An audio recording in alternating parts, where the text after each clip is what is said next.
شروع اللہ کا نام لے کر جو بڑا مہربان نہایت رحم والا ہے۔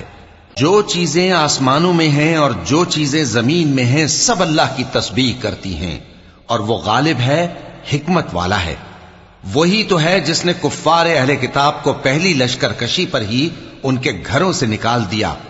مسلمانوں، تمہارے خیال میں بھی نہ تھا کہ وہ نکل جائیں گے، اور وہ لوگ یہ سمجھے ہوئے تھے کہ ان کے قلعے ان کو اللہ کے عذاب سے بچا لیں گے، مگر اللہ نے ان کو وہاں سے آ لیا جہاں سے ان کو گمان بھی نہ تھا، اور اس نے ان کے دلوں میں دہشت ڈال دی کہ اپنے گھروں کو خود اپنے ہاتھوں اور مومنوں کے ہاتھوں سے اجاڑنے لگے۔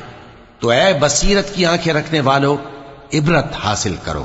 اور اگر اللہ نے ان کے بارے میں جلا وطن کرنا نہ لکھ رکھا ہوتا تو ان کو دنیا میں بھی عذاب دے دیتا، اور آخرت میں تو ان کے لیے آگ کا عذاب تیار ہے ہی۔ یہ اس لیے کہ انہوں نے اللہ اور اس کے رسول صلی اللہ علیہ وآلہ وسلم کی مخالفت کی، اور جو شخص اللہ کی مخالفت کرے تو اللہ اسے سخت عذاب دینے والا ہے۔ مومنوں، کھجور کے جو درخت تم نے کاٹ ڈالے یا ان کو ان کی جڑوں پر کھڑا رہنے دیا، سو یہ اللہ کے حکم سے تھا، اور اس سے مقصود یہ تھا کہ وہ نافرمانوں کو رسوا کرے۔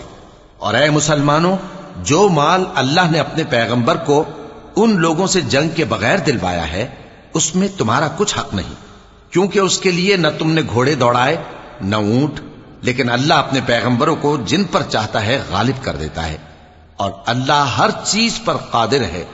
جو مال اللہ نے اپنے پیغمبر صلی اللہ علیہ وآلہ وسلم کو بستیوں والوں سے دلوایا ہے وہ اللہ کے اور پیغمبر کے قرابت والوں کے اور یتیموں کے اور حاجت مندوں کے اور مسافروں کے لیے ہے، تاکہ جو لوگ تم میں دولت مند ہیں انہی کے ہاتھوں میں نہ گردش کرتا رہے، اور جو چیز تم کو پیغمبر صلی اللہ علیہ وآلہ وسلم دیں وہ لے لو، اور جس سے منع کریں اس سے باز رہو، اور اللہ سے ڈرتے رہو، بے شک اللہ سخت عذاب دینے والا ہے۔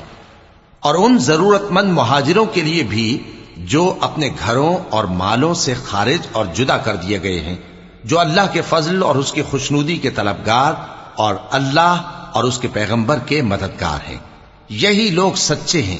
اور ان لوگوں کے لیے بھی جو مہاجرین سے پہلے اس گھر یعنی مدینے میں مقیم ہیں اور ایمان میں مضبوط ہیں، اور جو لوگ ہجرت کر کے ان کے پاس آتے ہیں وہ ان سے محبت کرتے ہیں، اور جو کچھ ان کو ملا اس سے اپنے دل میں کچھ خواہش اور خلش نہیں پاتے، اور ان کو اپنی جانوں پر مقدم رکھتے ہیں، خواہ وہ خود بھی فاقے سے ہوں۔ اور جو شخص خود غرضی سے بچا لیا گیا تو ایسے ہی لوگ بامراد ہیں۔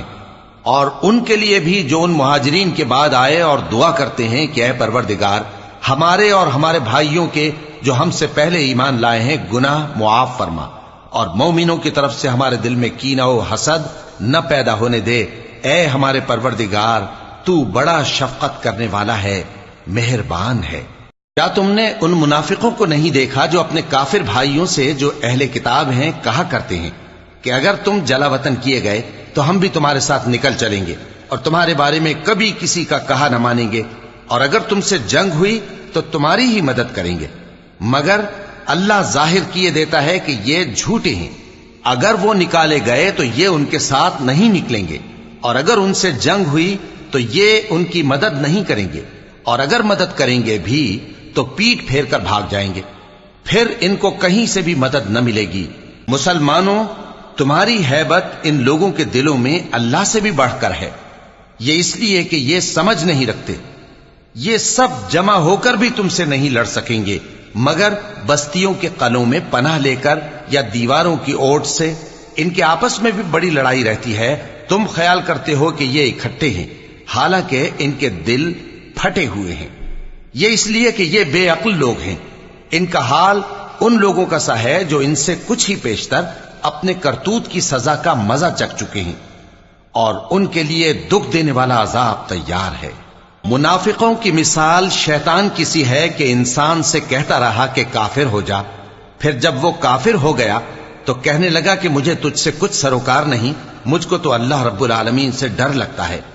تو دونوں کا انجام یہ ہوا کہ دونوں دوزخ میں جائیں گے، ہمیشہ اس میں رہیں گے، اور بے انصافوں کی یہی سزا ہے۔ اے ایمان والو، اللہ سے ڈرتے رہو، اور ہر شخص کو دیکھنا چاہیے کہ اس نے کل یعنی آخرت کے لیے کیا سامان بھیجا ہے، اور ہم پھر کہتے ہیں کہ اللہ سے ڈرتے رہو، بے شک اللہ تمہارے سب اعمال سے خبردار ہے۔ اور ان لوگوں جیسے نہ ہو جانا جنہوں نے اللہ کو بھلا دیا تو اللہ نے انہیں ایسا کر دیا کہ وہ خود اپنے آپ کو بھول گئے۔ یہی لوگ ہیں نافرمان۔ اہل دوزخ اور اہل بہشت برابر نہیں، اہل بہشت ہی کامیابی حاصل کرنے والے ہیں۔ اگر ہم یہ قرآن کسی پہاڑ پر نازل کرتے تو تم اس کو دیکھتے کہ اللہ کے خوف سے دبا اور پھٹا جاتا ہے۔ اور یہ مثالیں ہم لوگوں کے لیے بیان کرتے ہیں تاکہ وہ غور کریں۔ وہی اللہ ہے جس کے سوا کوئی معبود نہیں، پوشیدہ اور ظاہر کا جاننے والا، وہ بڑا مہربان ہے، نہایت رحم والا ہے۔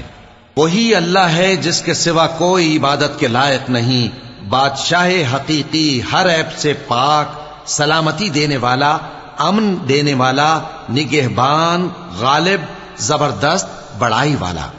اللہ مشرکوں کے شرک سے پاک ہے۔ وہی اللہ تمام مخلوقات کا خالق، ایجاد و اختراع کرنے والا، صورتیں بنانے والا، اس کے سب اچھے سے اچھے نام ہیں۔ جتنی چیزیں آسمانوں اور زمین میں ہیں سب اس کی تسبیح کرتی رہتی ہیں، اور وہ غالب ہے، حکمت والا ہے۔